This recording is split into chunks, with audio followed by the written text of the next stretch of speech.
ஒன்றா இருக்கணும், ஒரு ப்ரீஸியாக இருக்கணும். அண்ட் ஏன்னா லைஃப் அப்படி தான் பெரும்பாலும் இருக்குது. கட்டுரை Tamil it's a fictional story. Okay, it's about sociopath. So அதோட ஜேர்னரே வேறு. Thangameengal even though it's a realistic story, it's a dramatic story. ஏன் ட்ராமாட்டிக் ஸ்டோரினா, தட் ஒரு டிஸ்லெக்ஸியா இருந்து ஒரு பொண்ணை ஹியூமிலியேட் பண்ணி அந்த குழந்தைக்கு வரலைன்னு சொல்கிறப்பயே அது ஒரு ட்ராமா வந்துடும். ஸோ அது உள்ளே இருக்கக்கூடிய பெற்றோர்களுக்கு ஒரு பதட்டம் இருந்துகிட்டே இருக்கும். இந்த குழந்தை எப்படி படிக்கிற போகிறா, ஒரு சின்ன வயசுக்கு வந்தால் எப்படி ஃபெயில் ஆகிட்டானா எப்படி அனுப்புறது. ஏன்னா நம்ம அந்த குழந்தைகள் பிறந்தது யாரும் ஸ்கூலுக்கு போகிறதுக்காக பிறக்கல இல்லை சார். எந்த குழந்தையும் ஸ்கூலுக்கு போகிறதுக்காக பிறக்கல, நம்ம தான் அதை அனுப்புகிறோம். ஸோ அது கொடுக்கக்கூடிய அந்த ஆங்ஸைட்டிங்கிறது அந்த கதாபாத்திரங்கள் அந்த வீட்டுக்குள்ளே இதுதான் அவங்கள குழப்பக்கூடிய, அவங்கள சுற்றி அலைய வைக்கக்கூடிய ஒன்றா இருக்குது. அது ஒரு இயற்கையினுடைய ஒரு கண்டிஷன் சொல்லலாம், இல்லை நம்ம சிஸ்டத்தினுடைய கண்டிஷன் சொல்லலாம். And if you come to Taramani, it's about male female relationship in a modern world, love had. So of course அதுலேயும் அந்த பதட்டம் வந்துடுது.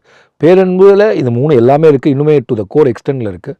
பட் யாரையுமே நீங்கள் ப்ளேம் பண்ண முடியாதுன்னா என்ன பண்ண முடியும், நீங்கள் you have to surrender to it. அது பேரன்பு இல்லையா? 10, 11 மற்றும் 12ஆம் வகுப்பு பொதுத் தேர்வில் அதிக மதிப்பெண்கள் பெற்று வெற்றி பெற அனைத்து மாணவர்கள் கையிலும் இருக்க வேண்டிய ஒரே கைட் சுறா கைடு இப்பொழுது விற்பனையில் அனைத்து புத்தக கடைகளிலும் கிடைக்கும்.